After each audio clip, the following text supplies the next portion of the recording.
All right, welcome everybody to episode number 18 of the Ear to the Canvas podcast. This is your host, Ryan Truland. Again, I am a writer for batsportspage.com. You can find my articles there. I post a couple a week, as well as great other content with all the other sports. Ton of great writers on the site. I really recommend checking this out.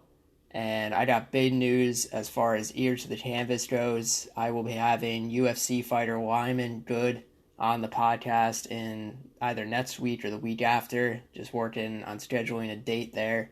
But he is kind enough to have accepted an interview with me, so I really can't wait for that.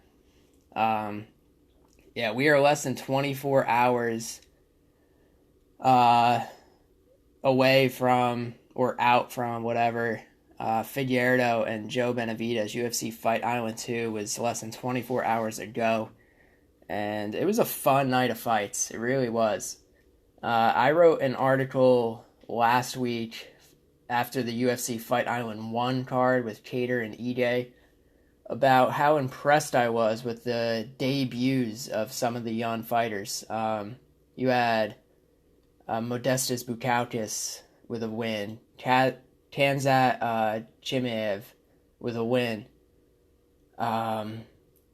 You had Munir Lazzez with a really impressive win against Abdulrazak Alhassan. And it continued in the UFC Fight Island 2. You had Roman Dolidze, struggling with the names a little, but he looked really good. I think he's 32. He's an undefeated mixed martial artist. He started the sport very late. But sometimes that's not a bad thing at all, because he does not have any miles on him, really. I mean, just the 7 fights now. And he looked really good in that fight. Finished his opponent in the opening round with a crazy, vicious knee that was very tough to watch and replay in slow motion. It looked like he was throwing a head kick, but he caught him with the knee. And from there, it was just a couple strikes later before Herb Dean stepped in to pull Roman off of him. And he looked good, he looked vicious, he looked hungry, motivated, and he looked like he was very excited to show his skills on the big stage, and he really did. So look out for Roman Dolidze as he heads into his second fight. I'm sure he'll be looking to make a quick turnaround, as a lot of these young fighters are trying to do. You see Khamzat Chimaev, it just fought Wednesday, and he's fighting next Saturday again in his second UFC fight on the Darren Till Robert Whittaker card. So these guys are moving fast. And UFC right now, of course, with everything that's going on, could use the new fighters, new hungry fighters that are willing to step up on short notice and against tough guys and go out there and compete, and they've been doing very well. Speaking of a very impressive performance in his young career, Rafael Fiziev against Mark Diakese. Rafael, the body kicks are whips. He's a very good Muay Thai fighter, training in Thailand, and he has serious confidence in his striking, and against a guy like Mark Diakese, and you got to be careful. And the way he was avoiding those head kicks, the way he does, he bends his back like the freaking Neo in the Matrix. It's crazy. And the shots that he throws, he's so confident in his body kicks, his leg kicks, and with his hands as well. As a Muay Thai fighter, that's very impressive. He is very good with his hands and with his head movement against a seasoned, powerful striker in Diakese. And Fiziev really impressed me last night. I expect him to make another quick turnaround.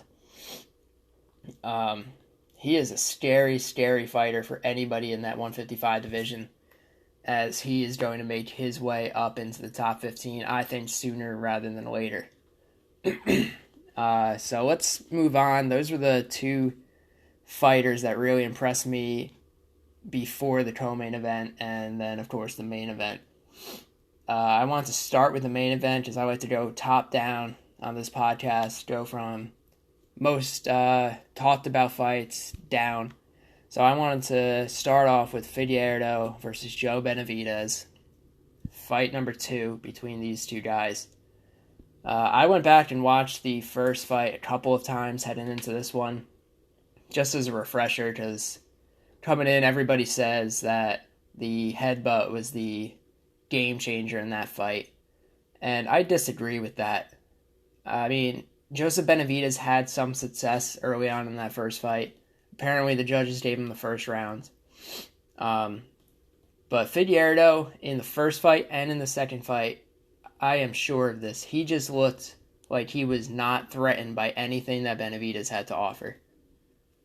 His strikes, he wasn't even doing everything to get out of the way of Joe's strikes. He was just eating some of them on the chin and moving forward. Didn't even seem fazed by him. As the bigger, more powerful, and even faster man in there, Figueiredo was just not threatened by Joe Benavidez in either fight. He really wasn't. You saw that last night. He walked in there with busting out the seams with confidence, and he fought like that. Every connection, every strike, every punch that landed pretty much put Joe on his ass. Deiveson Figueiredo is the most powerful flyweight of all time. And he is a scary, scary flyweight for any of these guys that are going to try and get that belt from him. He has the flyweight division in a very, very good spot right now, in my opinion. The flyweight division is very stable in the hands of Deiveson Figueiredo at the helm. It's going to be interesting to see who he fights next, but before we get into hypothesizing that, the fight itself, there really wasn't much to say besides it was just a flawless performance from Figueiredo. Every strike, like I said, that he landed flush, put Benavidez down. It's crazy. And then the submission attempts with the body triangle, stretching Joe out like that, and working to lock in that rear naked choke was just so impressive and seamless. Figueiredo is tough no matter where the fight goes, and like I said, he's the most powerful 125er ever. So he is a tough night out for any of these guys who are going to try and take that belt from him. So who is he going to defend the belt against first? You got 3 options in my opinion, and you can make a case for all 3 of these guys, honestly. Brandon Moreno is number 1 on my list right now. He's ranked 3rd right now at flyweight. He has a nice winning streak right now, coming off a win over UCR Formiga. I think he could be next. Then you got Alex Perez, who also makes a very strong case. Moreno's coming off a win over Formiga. He also beat Kai Kara France. And he had a draw with Askar Askarov, who we're going to talk about in a second as a possible contender for the 125 belt. Second, Alex Perez, I think, could be another possibility. Another guy with a nice win streak right now. You could have him fight Moreno as a title contender eliminator. I could see that happening. And then you got the third option, Askar Askarov. You saw him fight last night. He beat Pantoja, who was the fill-in in case one of the 2 fighters in the main event fell through. Pantoja was going to be that fill-in, and Askarov beat him. So somebody asked Dana White at the post-fight press conference if that means that he's the number 1 contender. He said he doesn't know yet. They'll have to talk about it, which made sense because I don't think it's that clear-cut. You got 3 viable options with Moreno, Perez, and Askarov there. Flyweight is fun again. It really is. Honestly, I was excited for this fight between Joe and Figueiredo, and now I'm going to be excited to watch Figueiredo grow, defend this belt, and I think he definitely wants to move up to 135. He's a big flyweight, and I think he wants to test those waters and try and be double champ, which would be, he can turn himself into a star. I think he'll need to work on his English. That always helps in this sport to grow your brand. Huge American fan base. The style in which he fights is insanely entertaining. I would watch Figueiredo fight every single time out against whoever it is, just for him. He is a draw, in my opinion. Deiveson Figueiredo is a good champion for 125 right now, and I expect him to hold that belt for quite some time. He looks dominant in that division, and he has for a while. Only one person has beaten him. It was Formiga, and it was a decision. This guy is tough and not talked about enough. Even coming into this fight, he was not talked about enough. I had strong confidence that he was going to beat Benavidez. Strong confidence in that. I didn't think he would beat him that badly. I didn't think it would be a near flawless performance, but I was very sure that he would come out on top in this one based on what I saw in the first fight, and that was him not being threatened by what Benavidez had to offer. No matter where the fight went, you saw him be uber aggressive on the ground in the first one, and then again finishing the fight here in the second one. So that was a very fun main event, I thought, last night. Even though it was short, it was fun. And I can't wait to see what the 125 division offers us next as in terms of a title shot. Who's going to fight Figueiredo? So let's move on to the co-main event. This was probably it might have been the most hyped fight coming into this one. Because, again, people just, for whatever reason, sometimes just don't get excited with the flyweight division. I hope they do now. But this one, Jack Hermansson, Kelvin Gastelum, jumped off the page as soon as this fight was announced. As just a clash of different styles. Jack Hermansson has that sick ground and pound game. And he can handle himself on the feet as well. And Kelvin has that explosive left hand, that low center of gravity with insane power, and he never goes away. But, I mean, who saw it ending this quick? Nobody. They had a little back and forth on the feet until Hermansson, good timing on the level change. Gotta give him credit on that for sure. The level change was perfect. Kelvin, give him credit, reversed it, ended up on top. And it looked like, I mean, Kelvin obviously didn't want this fight on the ground, but when you end up on top,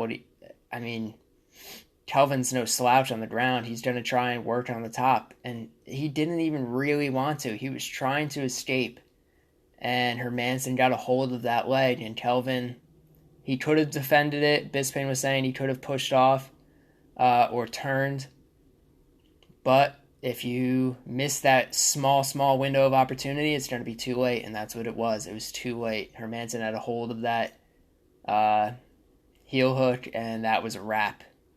That was the second submission on the main card that had to do with a leg lock.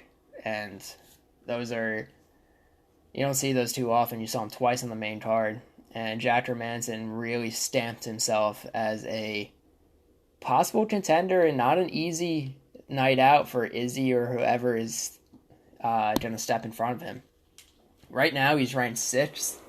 We'll see where that goes after the rankings are updated this week. My take on the middleweight division is that it is a log jam. You got some news coming out yesterday about Adesanya and Costa fighting in September. It's not, according to Dana, it's not set in stone yet. One side has agreed to terms. The other side is not signed yet. He would not say which. But you expect that fight to happen September or October, somewhere in that range. Then you got Whitaker, number 1, fighting number 5, Darren Till, and that's Saturday. I mean, the winner of that fight could very well earn himself the winner of Costa and Izzy. And then you got that wild card, that dark horse, Jared Cannonier, sitting there at number 3. He had pectoral surgery. He's healing from that. I think he's almost 100% healed and just about ready to go. If Costa is the one that isn't signing and Izzy is ready to fight and wants to fight and the UFC doesn't want to wait for Costa, I could see them throwing Cannonier in there.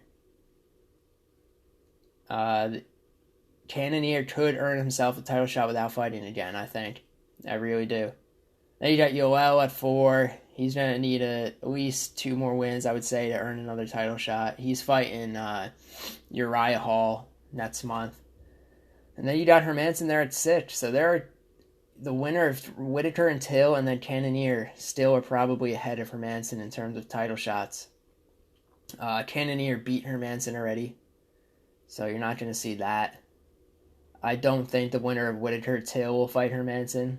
I don't see that. I really think the winner of that fight could get a title shot, especially if it's an impressive fight and a good performance. Both big names. Whitaker wants that rematch with Izzy, I'm sure.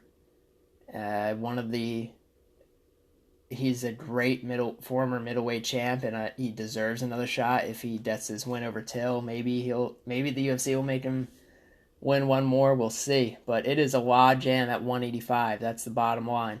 And Hermansson, even with that dominant, quick work of a tough guy like Kelvin Gastelum, is still going to need at least another win over a tough dude. Somebody who's probably in front of him. And for Kelvin Gastelum, that's 3 L's in a row, albeit against tough competition, but that's 3 losses in a row. He lost to Izzy, then he lost to Till, and now to Hermansson, the Joker. So it's going to be interesting what they do next with Kelvin. I really like Kelvin Gastelum as a guy, as a fighter. And I root for his success. So I really hope they give him a good matchup next. And I think it was just a shitty situation that he caught himself in. They were bone dry. The fight just started, and he couldn't get out of that heel hook. So, sucks. I'm sure he put a ton of work leading up to that fight, and the way it ended, I'm sure it eats at him. So I could really see him fighting again before the end of 2020, maybe even in the fall. So we'll see. 2 more things I want to get into before we wrap up here today on this beautiful Sunday afternoon in Jersey. I really am growing this opinion. I'm starting to believe this, that Dana White doesn't like Aljamain Sterling for whatever reason. I'm not even going to speculate the reason, because who knows. But I do think he has some sort of problem with Aljamain. He was asked at the post-fight press conference last night, is Aljamain next? And he would not give a clear answer. And if I was in his shoes, the fight would have been made already at both sides. If Yan is ready to commit to a date, I would make that fight as soon as I could.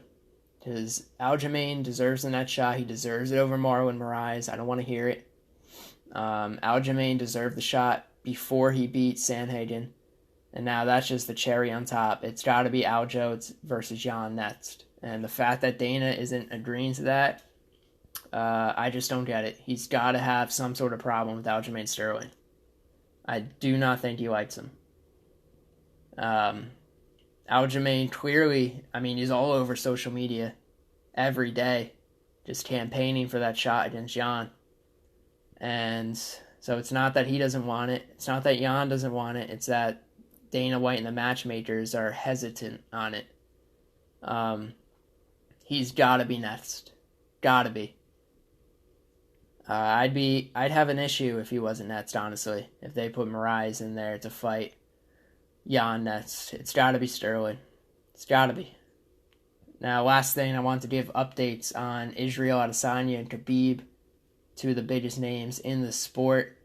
Couple big updates over the last 24 hours. So, I kind of gave the Israel Adesanya one away earlier. One out of the 2 sides has agreed to fight at UFC 253 September 19th, which will likely be on Fight Island according to Dana White. So one side out of Adesanya and Costa has agreed, the other side has to, and then we'll have ourselves a middleweight title fight in September. And that'll be very intense. 2 guys that hate each other, that really just have no love for each other at all. Israel Adesanya is becoming the biggest name in the sport. A true star, a true superstar. And Costa is a scary fella. He is a scary, scary boy. There's no doubt about that. You watch his fight with Yoel, and I mean, Yoel has so much power, and he hit him with everything, and Costa did not stop for 15 minutes. So, and you saw Izzy have a little bit of a tough time, no matter how you look at it with Yoel. His last time out, he got caught early with a pretty big shot from Romero, and didn't really want to get caught again. So he kind of turned it into keeping it on the edge. Romero was a terrible dance partner that night. Don't get me wrong. But Adesanya was a little wary of that power for sure. And Costa has that power. So Israel has himself a tough fight. I think he knows that. I don't think he's taking Costa lightly. But that you could be seeing that in September. Now, Khabib. Dana White in the post-fight press conference last night got asked about Khabib possibly fighting in the fall. And he said he's just waiting on Khabib's call. Whenever he's ready, they'll get the fight with Gaethje done. Khabib lost his dad. I guess that was now a few weeks ago. And Dana White's being very respectful of that, not threatening to strip his title or anything like that. He's giving him time, all the time he needs. I do commend Dana for that. I think that's the right thing to do as an undisputed champ in Khabib. You gotta give him time with this shitty situation with his dad. They were obviously very, very close, so it's gonna hurt. He's one of his main coaches, and it's just gonna be a different feeling next time he steps into the octagon. So if he doesn't want to do it in September, it won't happen. Now, Dana also got asked if he would do the Izzy Costa fight and the Khabib Justin fight on the same card. He did not give a concrete answer to that, just because he doesn't know what Khabib's doing. And he's not really certain on what Israel and Costa are doing just yet. So, no concrete answer there. All I'm saying, though, is if we get that in September, UFC 253, Jesus. Izzy and Costa and Khabib Justin on the same card, that's just madness. I mean, I wouldn't be more excited for any other card this year. Even the one we saw, the first UFC 251 with the 3 title fights. I'll take those 2 title fights over those 3. So yeah, a ton of great things coming up. I mean, we got next Saturday. We're going to talk about it later this week on the podcast. I mean, Whittaker-Till as a fight night main event is just as good as it gets. That's right up there with Poirier and Hooker in terms of bang for your buck as a free fight night main event. I mean, those are 2 of the top guys, not only in 185, just in the sport. And sick matchup. I mean, cannot wait for that fight. It's a good card in general. And then we'll see where they go from there. UFC, a lot of good stuff on the horizon. We got a 125 flyweight champ in Figueiredo. I'm very happy with that. Excited to see where he goes from here. And we got Hermansson making a name for himself again at 185. Nobody's going to want to fight that guy. Nobody. Because he's not the huge name. I mean, I'm sure betting favorites, I'm sure a lot of people bet on Gaston just because they knew who he was over Hermansson. Not that many people know who Jack Hermansson are, the average fan. So as a contender at 185, you're not going to want to fight a guy like that who could beat you for sure. He can beat anybody at 185. He's shown that. And you're not going to get that huge media flooding after beating a guy like Hermansson, because it's not going to have it's not going to have that big name like if you beat a guy like Till or Romero or Whittaker or something like that. So that's all I got for y'all on this beautiful Sunday. Stay inside. It's hot out. Check me out on BatSportsPage.com. Also, all social media, Instagram, Facebook, Twitter. You can just search Ryan Truland. And like I said, Lyman Good will be on the podcast next week or the week after, so check out for that. I'll be having updates on my social media sites. I hope y'all have a good rest of the day. Peace.